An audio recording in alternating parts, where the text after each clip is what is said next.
the government officials came out here, and he's telling them that it is full. They need to come after 10 days. It means, good morning to our viewers as well. It means it's inaccurate. Like as we've been saying, that schools are sending parents at the district offices because they could not assist them. Hello guys, welcome to Amazon TV. I hope you are okay. So guys, please don't forget to subscribe.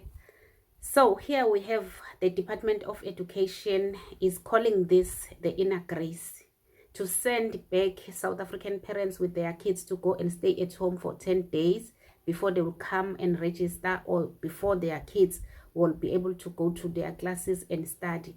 And at the same time, foreign kids are busy studying. For this whole 10 days, foreign kids will be in their classes studying. Why I'm saying this? Because ever since this crisis, this problem started, I've never seen foreign parents complaining about spaces.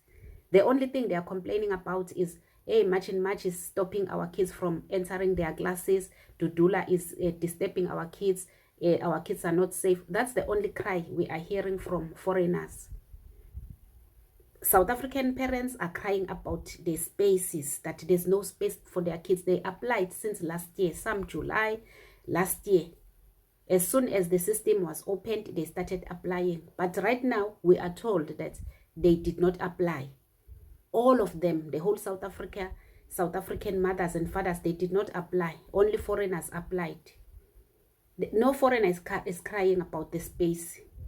No foreigner is complaining about the child that is at home. The issues that parents are complaining about. Mabon, thank you very much for your time. Parents are complaining now that they've been here since from yesterday. One of the government officials came out here, and he's telling them that it is full. They need to come after 10 days. It means, good morning to our viewers as well. It means it's inaccurate. Like as we've been saying, that schools are sending parents at the district offices because they could not assist them. And they will repeat this to say schools will not be in a position to manage admissions for us. That's why we are saying the system works very well for grade 1 and 8. We'll continue with the system. Just imagine if all those that came for grade 1 and 8 were then sent to the district, now, if they could not assist them, how our schools are going to be functioning.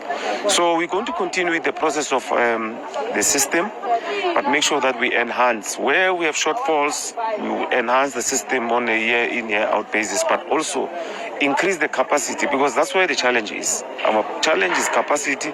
We need to make sure that we have enough school, we have enough spaces where we will be in a position to accommodate parents. The official who's not authorized to talk to the media told these parents that even if they can go to the website, it's full, there's no space. So what are you going to deal with this? Because apparently there's no space for these children.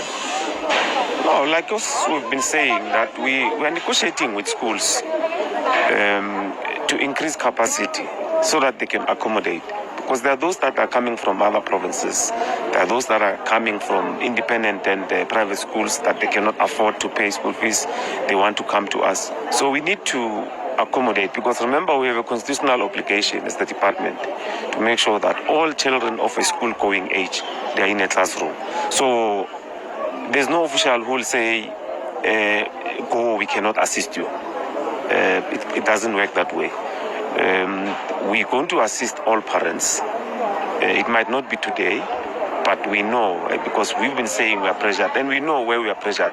Here, it's in Ekurhuleni North, and we did say that most of the parents here, they are from Tembisa, Kempton Park, and yesterday in Morningside, those are from Ivory Park and Midrand. So we know that's where we are pressured, and we have plans making sure that we talk with the principals, and so that we can then accommodate. But we can't say we're not going to assist them. 10 days is too 2,000 pupils have still not been placed, and it's really the same situation here.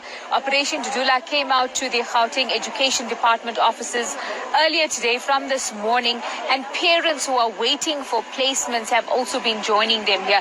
They were queuing just on the side of the entrance this morning, and you can see that some of them are actually still there. So Operation Dudula is saying that they are waiting to speak to officials from the Gauteng Education Department, hoping to get some answers, making reference to cases where in Soweto there are actually communities where more than 500 people have not been placed, and for a long time they've been pushing this back to school campaign about how they do not want undocumented migrants to get positions in our schools when there are so many South Africans that still remain unplaced. So here during the course of the morning we have been speaking to several parents who really came out to highlight their plight and were hoping to get some sort of help and answers from the Department of Education about what the next steps are going to be. We saw little kids here this morning who came out with their uniforms. Instead of being in a classroom, they were standing outside the Gauteng Department of Education offices with their parents to try to get a place at some school, hoping to actually start the academic year. And you know, it was quite sad to see that, because this morning we were at the Pinnacle College in Linden with the excitement all around and marking the start of the very first day of the school here. And on the other hand, we have students, or pupils rather, who are still waiting to get a place. Just take a listen to one of the parents that we had spoken to earlier today from Alberton, who said that his daughter did not get a place in school as yet, and he was sent to a school that is more than 20 kilometers away. So he came out here this morning to try and get some help as well. It's not fair. As you can see where she's standing. You know, she's supposed to be in school right now getting education so she can go somewhere in life. Not stand on the street and have no education. That's why we're taking our time out here to make a point to say, look here, where she's standing. She should be in school getting education. But now it's an inconvenience to drive 20 kilometers to drop off at school. So guys, 10 days is too long for a child to sit at home in her own country, in his or her own country. So what you are seeing right now here, these are not parents, these are teachers, these are unemployed teachers in KZN. They decided to go and camp outside the offices of Department of Education in KZN. This is what is going on in this country. And how many teachers from outside we have in this country? How many Zimbabwean teachers we have in this country? I'm not sure about other African nations, like maybe teacher from Malawi, teacher from Nigeria. I'm speaking about Zimbabweans, those that I'm sure that they are all over the country. And we are having teachers, like the number of teachers like this. And this is not even 1% of unemployed teachers we have in South Africa. And we are expected to just fold our hands and keep quiet. Look at, they are wearing their graduation gowns. They are carrying empty pots to show that we are hungry.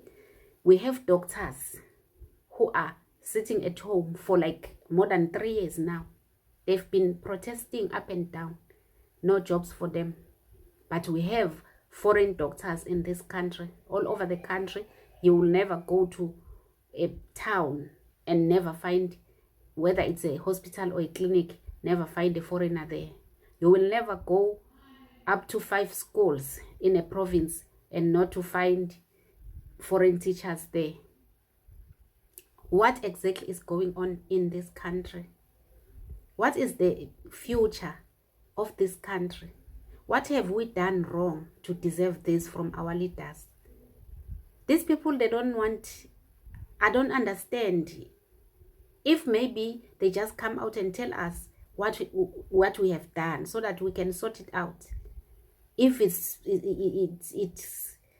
we have to apologize, for us to apologize if there's something wrong we have done. Because I've never seen this level of dislike even from the president. I've never seen something like this anywhere in the world. Yo, my patriots, we need to stand up and do something about this. Anyways, thank you so much for watching. Don't forget to state your own views on the comment section, like, share the video, and subscribe. Love you guys. Bye.